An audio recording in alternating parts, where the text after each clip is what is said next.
You know, I got to be honest with you here, boss. You don't want to give me that gun. 'Cause I'd probably shoot you with it.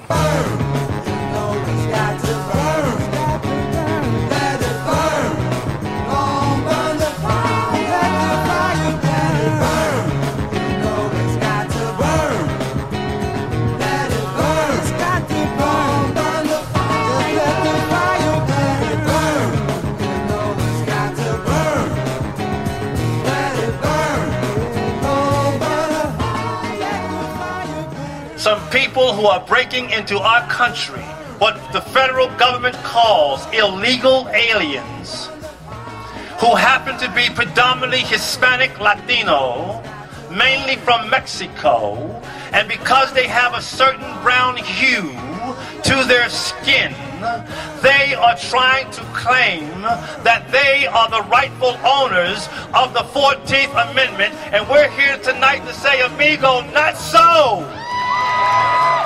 Not so, nada, senor, nada. My ancestors, the 13th, Mexico, you listen to me, Calderon. This is Cese with your Black Agenda Report morning shot for September 10th, 2011, officially saying let it burn.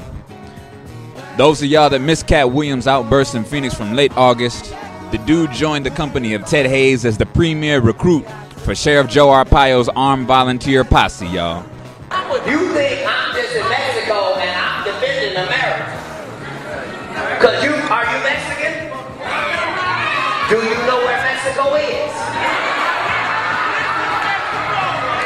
No, this ain't Mexico. It used to be Mexico, motherfucker, and now it's Phoenix, goddammit.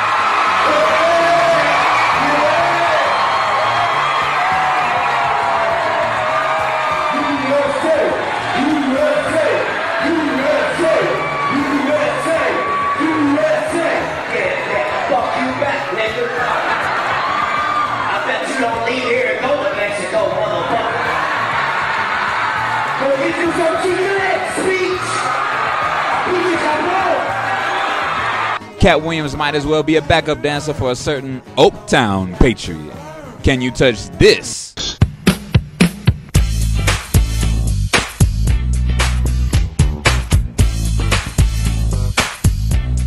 It ain't gonna be no stopping us. We're putting it down. It ain't gonna be no stopping us. We gotta get down. It ain't gonna be no stopping us. We're putting it down. It ain't gonna be no stopping us. We gotta get down. So just what is the science behind black patriotism? Although it's easy to directly call out Katt Williams, Armstrong Williams, Jesse Lee Peterson, Ted Hayes, and other obvious culprits, what about all y'all who barbecue on the 4th of July and excuse it by saying you make it your own holiday? To me, that's just like when folks say the word nigga and claim it's a term of endearment. Further, how about those of you who will be sending text messages to all of your contact lists, excluding me, by the way, this November, claiming that we can convert the genocide of indigenous peoples to a time when we give thanks? But perhaps the issue is bigger than just individuals. Let's take a look at some African leaders from our tradition compared to this pimp named Patriot. I'm not a Republican, nor a Democrat, nor an American, and got sense enough to know it.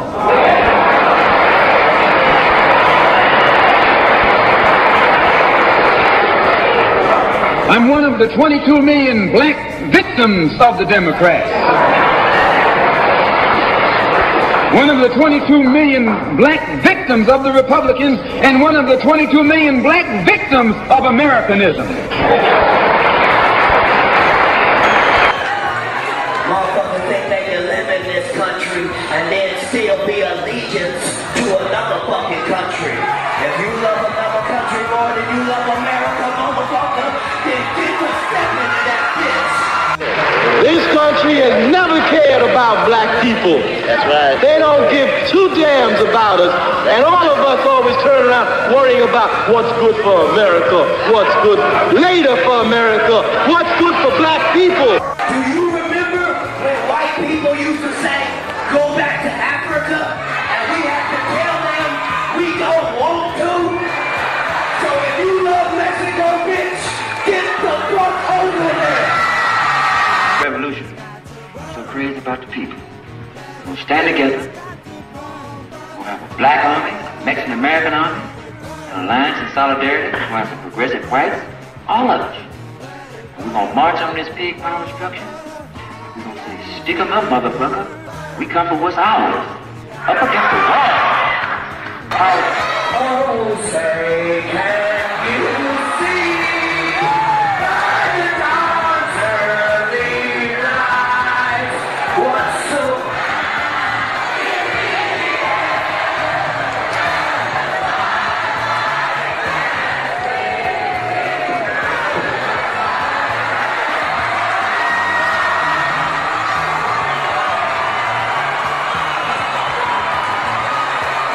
because I do not have a stake in saving a racist nation. I do not have a stake in maintaining American hegemony over people of color around the world. I do not have an interest in maintaining this system that causes the miseries of billions of people one more moment. You don't know what my family did for this country, bitch. You ain't did shit. Don't we were slaves, bitch. Y'all just work like that at the landscapers, motherfucker. Don't let anybody make you think that God chose America as his divine messianic force to be a sort of policeman of the whole world.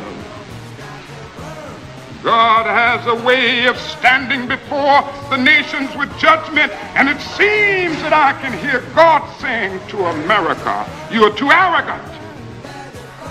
If you don't change your ways, I will rise up and break the backbone of your power, and I'll place it in the hands of a nation that doesn't even know my name.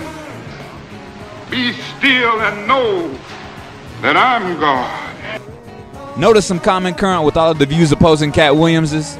Without exception, all of those brothers were subject to intense, violent repression by the United States government, the national intelligence apparatus, and the larger imperial power structure. Their fates range from forced exile to torture to political imprisonment to assassination. Anything the viciousness that the counterintelligence program could possibly cook up. Now, the larger statement that we're trying to make here is that Katt Williams' recent outburst is a reflection of two major things, but not limited to them. The first being that the U.S. is truly a fascist country, where the COINTELPRO program has ensured that the mere idea of black socialist revolution must be permanently stamped out in order to ensure not only deference to the red, white, and blue, but that an actively patriotic sentiment emerges within the African community. Hammer, get out of here. Always trying to sneak into somebody's stuff and dance all around. Second, black anti-imperialists and socialists are not doing enough on the ground work to fulfill the basic needs of the masses that the Black Panther Party was doing in the past. This work must be done so that we can ensure socialist, anti-imperial ideology take root amongst the black, poor, and working class, so that two other things related to Katt Williams happen. The first being that no other black folks in this crowd, or brown folks for that matter, cheer for his patriotism. The second being that he is outcasted on a mass level for taking a pro-United States stance. And then if they're not educated, they want more, and before you know it, they'll be capitalists, and before you know it, we'll have Negro imperialists. Now, speaking of Martin Luther King Jr., much has been made of the recent memorial being constructed in Washington, D.C. I can't help but postulate that King himself was the one who caused the postponement of its official opening ceremony, hoping that we would actively listen to the drum major instinct speech whose words are quoted on the monument's inscription, such as these. God didn't call America to do what she's doing in the world now. God didn't call America to engage in a senseless, unjust war as the war in Vietnam. And we are criminals in that war. We have committed more war crimes almost than any nation in the world. And I'm going to continue to say it. And we won't stop it because of our pride and our arrogance as a nation. Furthermore, King himself was proposing a mass encampment on the lawn of the Capitol to move the United States to take care of its poor, for which he was subsequently given the highest punishment. So why is Maya Angelou beefing over inconsequential stuff? There was much more to that speech than the part she cites. And the nerve of folks who would go to commemorate a King monument but pay little to no to negative attention at the rampant police brutality, dismantling of the public education system, urban displacement commonly known as gentrification, and the countless other beatdowns facing the black folks of D.C. Black folks who would have been the focus of Dr. King's work before he was assassinated, and now too. So let's follow Fred Hampton's rule. If you ever think about me, and if you think about me niggas, and if you ain't gonna do no revolutionary act, forget about me. I don't want myself on your mind if you're not gonna work for the people. In view of the mass revolutionary struggle against empire that we have yet to start, I'm sure Dr. King would respond to the monument funded by the same forces who ultimately profited from his assassination just like we do. Let it burn. That I'm preaching that we must use any means necessary in order to liberate ourselves, and that we have no right to submit to tyranny. I'm saying that we must become men, and we must resist, and we must use any means, no matter what it requires. And the fact that I'm more concerned with the liberation of people, I'm more concerned with humanity and the human flesh than with buildings, than with the loss of property. You see, this is the cold capitalist version of the fact that we must save the property, but I'm interested in saving the people, and black people have a right to be saved as much as anybody. And unless white America is willing to liberate the black people and to stop oppressing us, then if America must go up in smoke, then let it go, let it go, let it burn. I just met the most marvelous bunch of niggers. the most marvelous bunch of...